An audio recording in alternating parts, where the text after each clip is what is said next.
Je vais vous dire comment vous pouvez devenir indépendant financièrement.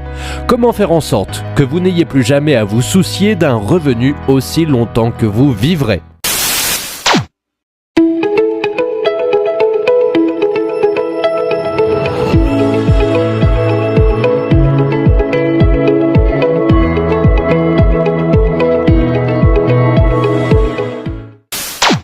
Avant de commencer la vidéo, si tu es nouveau sur la chaîne, n'oublie surtout pas de t'abonner et de télécharger ton guide de l'entrepreneur gratuitement dans la description et bien sûr de nous donner ton avis en commentaire.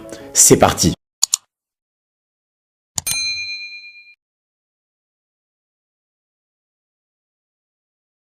Je vais aujourd'hui vous parler des personnes qui font partie des 5% les plus riches. Je crois que c'est un groupe auquel on veut appartenir. Aussi, laissez-moi d'abord vous expliquer qui fait partie de ce groupe. D'abord, je veux que vous vous fassiez une image mentale de 100 jeunes hommes faisant la queue. Ces hommes sont tous âgés de 25 ans. Le monde est devant eux. Chacun d'entre eux a autant de possibilités que les autres. Ils vivent dans le pays le plus riche de la planète, une véritable terre d'abondance. Maintenant, répondez à cette question. Que seront devenus ces 100 jeunes hommes à l'âge de 65 ans? En d'autres termes, dans 40 ans. Eh bien, voici les statistiques. À 65 ans, l'un d'eux sera riche, 4 seront indépendants, 5 travailleront encore, 36 seront morts et 54 seront dépendants. Permettez-moi de répéter ces chiffres pour que vous les ayez bien en tête. 40 ans après le départ de 100 jeunes hommes, à l'âge de 25 ans, 1 est riche, 4 sont indépendants, 5 travailleront et tous les survivants restants, 54, seront dépendants d'autres personnes ou d'une organisation pour leur soutien. C'est donc 5% qui font la différence dans la vie. Vous demandez si vous voulez faire partie des 5% les plus élevés est vraiment inutile, bien sûr. Vous voulez être à leur place et peut-être l'êtes-vous déjà. Lorsque vous avez découvert que seuls 5% de nos concitoyens s'en sortent financièrement, avez-vous été choqué? Vous auriez dû l'être, parce que c'est vraiment une grave accusation. Voyez-le de cette façon. Si vous vous entraînez à jouer du piano 8 heures par jour, 40 heures par semaine, 50 semaines par an pendant 40 ans, je sais que vous conviendrez que vous seriez un pianiste accompli, non? Vous pouvez pratiquer quelque chose 8 heures par jour, 5 jours par semaine, 50 semaines par an pendant 40 ans. La médecine, le droit, la vente, l'agriculture, l'enseignement, la menuiserie, l'écriture, n'importe quoi. En 40 ans, on peut devenir un expert dans n'importe quel domaine. Eh bien, les 54 hommes sur 100 qui arrivent à 65 ans sans être devenus financièrement indépendants dans le pays les plus riches du monde ont travaillé dans notre économie 8 heures par jour, 5 jours par semaine, 50 semaines par an pendant 40 ans et n'ont pas compris pendant cette période comment être financièrement indépendants pendant les années restantes et certainement les meilleures de leur vie. Pourquoi? Comment cela est-il possible? L'indépendance financière n'est certainement pas une question de chance. C'est une simple question de planification. Combien d'argent pensez-vous que l'homme moyen gagne en 40 ans? Eh bien, si on en croit les statistiques actuelles, un homme au revenu même très moyen devrait gagner plus de 200 000 $. C'est 1/5 de 1 million de $. C'est une fortune. Où va tout ça? Eh bien, pendant que vous réfléchissez à cette question, laissez-moi vous dire ce que les experts disent. On dit que seuls 5% font l'affaire, car c'est le groupe qui ne suit pas la foule. Jetons un coup d'œil rapide sur la conformité aujourd'hui et voyons ce qu'elle peut signifier si nous agissons comme tout le monde. Les chances sont d'environ 95 contre 5 que nous manquions le bateau. Pourquoi les gens se conforment-ils? Il n'y a pas si longtemps, le grand docteur Schweitzer, lauréat du prix Nobel, s'est vu demander à Londres « Docteur, qu'est-ce qui ne va pas avec les hommes aujourd'hui ?» Et le grand docteur de répondre « Les hommes ne pensent tout simplement pas. Les hommes se conforment parce que cela semble être la chose la plus facile à faire. Et parce qu'on leur a appris à se conformer depuis leur naissance, depuis l'école. On leur a dit quoi faire. Ils voulaient être aimés pour appartenir au groupe. Ils s'habillent, jouent et agissent comme les autres enfants. Ils ne voulaient pas être différents car les enfants sont parfois cruels avec ceux qui sont différents. Ils ont passé, disons, au moins 18 ans à apprendre à se conformer à leur groupe. Puis le travail est arrivé. On leur a encore dit ce qu'ils devaient faire. Ils doivent se conformer. Tout à coup, un homme se retrouve sans emploi, sans école et seul pour la première fois. Maintenant, quelle est la chose la plus naturelle au monde à faire correctement pour lui? Eh bien, c'est regarder autour de soi et voir ce que les autres font. Puisqu'on nous a toujours dit ce qu'il fallait faire, pourquoi devrions-nous commencer à penser par nous-mêmes à 25 ans? Ils trouvent donc un emploi et regardent à nouveau autour d'eux pour voir comment les autres compagnons font leur travail. Comme il semble faire partie de la nature humaine de ne pas faire plus que ce qui est nécessaire pour recevoir à nouveau le chèque de paye, il s'y conforme. Maintenant, nous savons qu'il a 40 ans pour devenir excellent dans ce qu'il fait. C'est beaucoup de temps. Mais est-ce qu'il le fait? Non. Sauf s'il décide de rejoindre les 5% les plus riches. Si nous suivons la foule, nous n'avons aucune chance. Si nous pensons de manière indépendante, si nous suivons nos bonnes idées par des actions, et si nous nous y tenons, rien au monde ne peut nous empêcher de réussir. Maintenant, comment faire en sorte que vous n'ayez plus jamais à vous soucier d'un revenu aussi longtemps que vous vivrez? Regardons la situation dans son ensemble de manière calme et analytique. Comme les statistiques prouvent que seuls 5% d'entre eux s'en sortent financièrement, dans un pays où il y a plus qu'assez pour tout le monde, tous les autres doivent faire quelque chose de mal.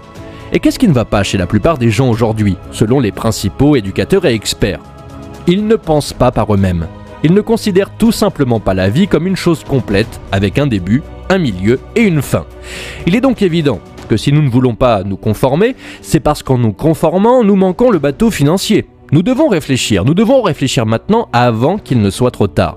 Il n'y a que deux choses qui peuvent contribuer à la réussite financière. Le premier est le travail que nous faisons pour vivre, et le second est la quantité d'argent que nous économisons, puisque ce n'est qu'en économisant que l'on peut accumuler de l'argent et le faire travailler.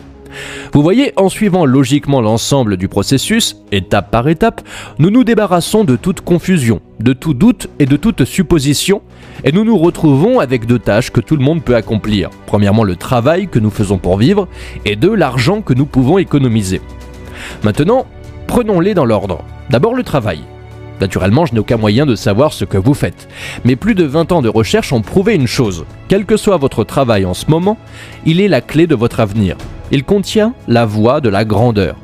Si l'on s'y prend d'une certaine manière, il n'y a pas de travail qui ne soit pas chargé d'opportunités cachées. Du contrôle des chapeaux à la pose de briques, du travail dans une usine à la vente de chaussures, que vous travaillez pour quelqu'un d'autre ou pour vous-même, il y a dans votre travail quotidien plus d'opportunités que vous ne pourriez développer en une vie entière si vous voulez bien les chercher. Combien d'idées pensez-vous pouvoir avoir en une seule journée si vous commencez vraiment à réfléchir?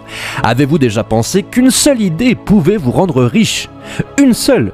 Quelles améliorations seront apportées à votre secteur au cours des 50 prochaines années? Vous savez que les améliorations sont inévitables. Quelqu'un va devoir les inventer. Et pourquoi pas vous? Quelle est l'histoire de votre travail? Comment cela a-t-il commencé?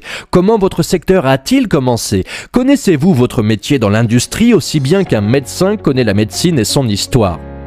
Vous savez, il n'existe pas de métier ou de profession plus honorable ou meilleur qu'un autre. Non. Tout est dans la façon dont nous regardons ce que nous faisons. C'est notre attitude qui fait la différence. Combien de temps pensez-vous qu'il vous faudrait pour connaître tout ce qu'il y a à savoir sur votre métier et son application à votre secteur et à votre économie dans son ensemble? 5 ans. Réalisez-vous que si vous attaquez votre travail pour les 5 prochaines années de la même manière que si vous travailliez pour vous-même, que vous pouvez être un expert national sur votre travail en 5 ans. Vous voyez, une personne peut devenir experte dans un domaine particulier en 5 ans. Ce sont les experts qui sont constamment sollicités, indépendamment des cycles économiques. Votre esprit est un grand continent largement inexploré. Il vous appartient et personne d'autre ne peut y pénétrer. Nous savons qu'il contient des richesses inouïes, mais il faut les trouver. Et il n'y a qu'une seule façon d'explorer et de prospecter l'esprit humain. Nous devons penser comme pour tout autre type de prospection, il faut du temps et du dévouement. Mais vous pouvez en être absolument certain si vous commencez à faire votre travail comme vous ne l'avez jamais fait auparavant et si vous pensez constamment aux moyens de l'améliorer. Vous ferez immédiatement partie des 5% les plus performants et vous obtiendrez certainement les idées qui vous garantiront un grand avenir. Vous pourriez dire « Pourquoi devrais-je me surpasser pour l'entreprise pour laquelle je travaille ?» C'est ce que dit la majorité. Et n'oubliez pas que c'est la majorité qui a toujours manqué et qui malheureusement manquera probablement toujours le bateau dans la vie. En fait, vous ne travaillez que pour vous-même chaque jour. Votre bâtiment, la maison dans laquelle vous et votre famille devez vivre, et les matériaux et méthodes de construction que vous mettez dans votre maison détermineront sa force et votre degré de grandeur. Rappelez-vous, peu importe ce que vous faites maintenant pour gagner votre vie, il contient la clé de la grandeur, si seulement vous la cherchez jusqu'à ce que vous la trouviez. Le deuxième point qui peut nous garantir d'être dans le top 5%, ceux qui atteignent l'indépendance financière concerne l'argent que nous économisons systématiquement jusqu'à ce que nous soyons indépendants. Les hommes et les femmes qui se retrouvent financièrement indépendants à 65 ans n'ont pas soudainement reçu un héritage le jour de leur 65e anniversaire. Ils l'ont planifié de cette façon et se sont tenus à leur plan. Économiser de l'argent est le seul chèque que vous pouvez signer sans que cela ne vous coûte un centime. Vous avez vu un maçon commencer à travailler sur un grand bâtiment, par exemple. Il pose la première brique et vous vous dites « Mon Dieu, quel travail !» Mais un jour, vous passez devant le bâtiment et il est terminé.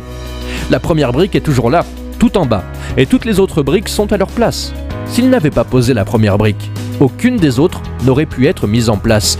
Chaque brique, aussi petite soit-elle, apporte une contribution essentielle à la structure finale. Il en va de même pour les économies. Vous devez épargner au moins 10%, de préférence plus, de ce que vous gagnez. Vous savez, vous commettez une erreur extrêmement grave si vous ne payez pas au moins 10 centimes sur chaque dollar que vous gagnez. Si vous n'économisez pas, vous vous volez vous-même. Quelles peuvent être les plus belles années de votre vie, selon vous? Les dernières années, où vous pouvez faire toutes les choses que vous avez toujours voulu faire. Vous voyez, la réussite financière n'a rien à voir avec l'argent que vous gagnez, mais uniquement avec l'argent que vous épargnez.